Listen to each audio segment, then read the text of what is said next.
अस्सलाम वालेकुम। कैसे हैं आप सब? उम्मीद है कि सब ठीक ठाक होंगे और खुश होंगे। आज की रेसिपी उम्मीद है कि आप सबका दिल जीत ही लेगी, और जिन जिन लोगों ने सब्सक्राइब नहीं किया और वीडियो आके देख के चले जाते हैं, वो भी सब्सक्राइब करके और लाइक करके ज़रूर जाएंगे। आज की रेसिपी ना सिर्फ हेल्दी बल्कि इंतहाई मज़ेदार और बच्चों की मनपसंद और बड़ों की भी मनपसंद रेसिपी है। सबसे ज़्यादा आसान भी है। सबसे ज़्यादा रेसिपी शूट करने में मुझे सबसे ज़्यादा मज़ा इस रेसिपी को करने में आया। तो आप लोग भी बनाइएगा और इसको ट्राई करिएगा। आज ये रेसिपी जो है, इसको हम टिकिया कह सकते हैं, बिस्किट्स कह सकते हैं, और ये इंतहाई हेल्दी होती है। इसकी सॉफ्टनेस आप देख सकते हैं। इसको स्टोर करके रख सकते हैं, महीना भर आप इसको बैठ के इंजॉय कर सकते हैं। तो रेसिपी यहाँ पे बहुत आसान है। बगैर कोई चीज़ स्किप किए आप इसको देखेंगे और एक बार आप इसको घर में ट्राई करेंगे, फिर ये आप लोग बार बार ट्राई करेंगे और बच्चों को लंच बॉक्स में भी दे सकते हैं। ये बहुत आसान है, बिस्किट्स हैं ये तकरीबन। तो ये है मीठी टिकिया। तो इसकी रेसिपी स्टार्ट करते हैं। सबसे पहले हम यहाँ पे सूजी ले लेंगे 1 कप, चीनी हमारे पास है 2 कप, इसको पीस लीजिएगा। नॉर्मल घर की शुगर इस्तेमाल की है। इसके अलावा मैदा 3 कप, यहाँ शो मैंने 1 कप किया है। इसके अलावा यहाँ पे मेरे पास है मिल्क, नीम गरम, कोई सा भी दूध आप इस्तेमाल करें। इसके अलावा घी 4 टेबल स्पून, तेल यहाँ पे 2 टेबल स्पून, और कोकोनट जो आपको रेडीमेड मिल जाता है क्रश हुआ हुआ, यहाँ तकरीबन 2 टेबल स्पून हम इस्तेमाल करेंगे। तो बस ये चीज़ें हमें चाहिए। और सबसे पहले हमने क्या स्टेप करना है वो मैं आपको बता देती हूँ। यहाँ पे सबसे पहले हम 2 चीज़ों का मिक्सचर तैयार करेंगे।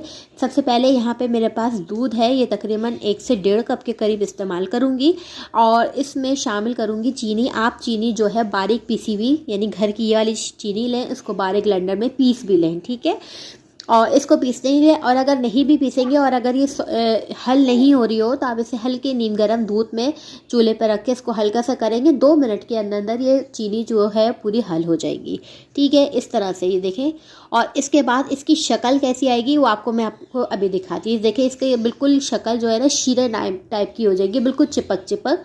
और आप ये देखें इसका दूध का कलर भी चेंज हो जाएगा। बस यहाँ पे इसको हल कर लेना है। इसको हल करके हमने साइड पे करना है। अगर आप चीनी ज़्यादा इस्तेमाल करते हैं, शुगर ज़्यादा पसंद है, तो आप इसमें चीनी की मिकदार और दूध की मिकदार आगे बढ़ा भी सकते हैं, ठीक। अब आ जाते हैं दूसरे स्टेप की तरफ। दूसरे स्टेप में सबसे पहले आपने क्या करना है, 3 कप मैदा लेना है, जो मैंने आपको दिखाया था 1 कप, उसके 3 कप आपने ले लिए हैं। इसके अलावा हमने यहाँ कोकोनट, इसके अलावा तेल, ये दोनों हमने शामिल कर देने हैं। सूजी है 1 कप, हम वो शामिल कर देंगे। साथ ही साथ इसमें हमने जो है घी इसमें शामिल करेंगे। अगर आप चाहें कि आपके पास देसी घी हो तो आप वो भी इस्तेमाल कर सकते हैं। यहाँ पे मैं नॉर्मल घी इस्तेमाल कर रही हूँ। और इसके बाद आप इसको मिक्सचर को अच्छी तरीके से मिक्स करेंगे। पे आप असली घी का भी इस्तेमाल कर सकते हैं। अब यहाँ पे इसकी बाइंडिंग मैं आपको दिखाऊंगी। जब आप तमाम चीज़ें इसको अच्छी तरीके से मिक्स कर रहे होंगे, घी है, शुगर है, तिल है, और सारी इसमें वो जो चीज़ें हैं जो बहुत ज़्यादा ताकतवर है। सूजी आपको पता है बहुत ज़्यादा बच्चों के लिए ताकतवर होती है, बेस्ट होती है, और इसको लाजमी आप जो है ना अपने खानों में रखें तो बच्चे जो है सेहतमंद रहते हैं, ठीक है। बाहर के बिस्किट से बेहतर है आप ऐसे बिस्किट्स घर में बनाएं और बच्चों को दें तो बिल्कुल पसंद करते हैं इसको। अब यहाँ पे देखें मैं कंबाइन कर रही हूँ इसको। तो आप देखें कि एक मुट्ठी में आप इसको आटे को बंद करेंगे तो एक आटा जुड़ रहा होगा, फिर थोड़ा सा टूट जाता है, तो ये इसकी परफेक्ट निशानी है। अब दूसरे साइड पे जो हमने चीनी और दूध का मिल्क मिक्सचर बनाया हुआ था, वो हम इसमें थोड़ा थोड़ा करके शामिल करते जाएंगे, और एक अच्छी सी स्मूथ सी डो, यानी कि सॉफ्ट, ज़्यादा सॉफ्ट भी ना हो, थोड़ी सॉफ्ट डो हम तैयार करेंगे। इसलिए कि सूजी जो होगी वो फूलेगी, ठीक है। बाद में जब सूजी फूलने शुरू होगी तो क्या होगा, आपकी डो जो होगी वो सख्त होती चली जाएगी। अगर आपने पहले ही आटे को सख्त गूंद लिया तो फिर क्या होगा कि आपको ज़रा बहुत मुश्किल होगी बेलने में और कटिंग करने में। तो मेरा आपको सजेस्ट यही है कि आप इसको जो है ना वो सॉफ्ट डो करें। बाद में आप आधे घंटे के लिए जब इसको रेस्ट देंगे तो ये हार्ड होती चली जाएगी। इस डो को बनाना इंतहाई मुश्किल नहीं है, बहुत आसान है, मिनटों में हो जाती है तैयार। और ये देखें मज़ेदार सी डो बिल्कुल तैयार हो चुकी है, बिल्कुल उसने बेस अपना छोड़ दिया है। अब यहाँ मैं इसको ना बिल्कुल रेस्ट करने के लिए रख दूँगी, हाफ आवर के लिए या 1 आवर के लिए, ठीक है। इसके बाद आपने क्या करना है, अब ये देखें आप बराबर में जो आपने मिक्सचर बनाया था दूध और चीनी का, अब आप इसको देख के परेशान मत हो जाएगा कि हाय ये ज़ाया हो गया, अब क्या होगा। तो इसको ज़ाया बिल्कुल मत करिएगा, इसका बना लीजिएगा कंडेंस मिल्क, ठीक है। चूल्हे पे चढ़ाइएगा। कंडेंस मिल्क की रेसिपी मैंने आपको नीचे दी हुई है, वो आप देख सकते हैं, ठीक है। इसको पकाएं और ये कंडेंस मिल्क तैयार हो जाएगा, इसमें और कुछ भी नहीं जाएगा। अब आ जाते हैं इसके प्रोसेस की तरफ। अब यहाँ पे जो है मैंने डो को 2 हिस्सों में तकसीम कर दिया है और एक हाफ डो जो मैंने निकाली उसको हाथ से पहले अच्छी तरीके से एक हम वो बना लेंगे पेड़ा टाइप का। ठीक है, इस तरह से बनाने के बाद आपने इसको बिल्कुल बेल लेना है लंबा सा, ना ज़्यादा मोटा होना चाहिए ना ज़्यादा पतला होना चाहिए, रोटी की तरह मोटा थोड़ा सा होना चाहिए। इसके बाद आप गोल कटर के कोई भी शेप ले लें, आप छोटा लें बड़ा लें। यहाँ मीडियम साइज़ का मेरे पास एक कटर नज़र रखा हुआ था, कैप नज़र आ गया था बिल्कुल सही वक्त पर, वरना नज़र नहीं आता। तो यहाँ पे उससे मैंने कटिंग करना शुरू कर दी है। अब इसको हम कट करेंगे अच्छे तरीके से और इसके बाद जितनी भी जो उसकी बराबर में डो बची हुई होगी उसको हम अलग कर लेंगे और इस टिकिया को हम एक साइड पर कर लेंगे। ये देखें यहाँ पे जो है ना इस तरह से मैंने कटर से कट कर लिया है। अब एक एक डो मैं निकालती जाऊंगी, उसको साइड पे रखती जाऊंगी और साइड पे बराबर में मैं तेल गरम करने के लिए भी रख दूंगी ताकि मीडियम फ्लेम पे जो है वो गरम हो जाए। आज मेरा गला बिल्कुल भी साथ नहीं दे रहा, फिर भी मैं आप लोग के साथ रिकॉर्डिंग शेयर कर रही हूँ कि ताकि एक अच्छी वीडियो आप लोग तक पहुँच सके और आप लोग इसको ट्राई कर सके।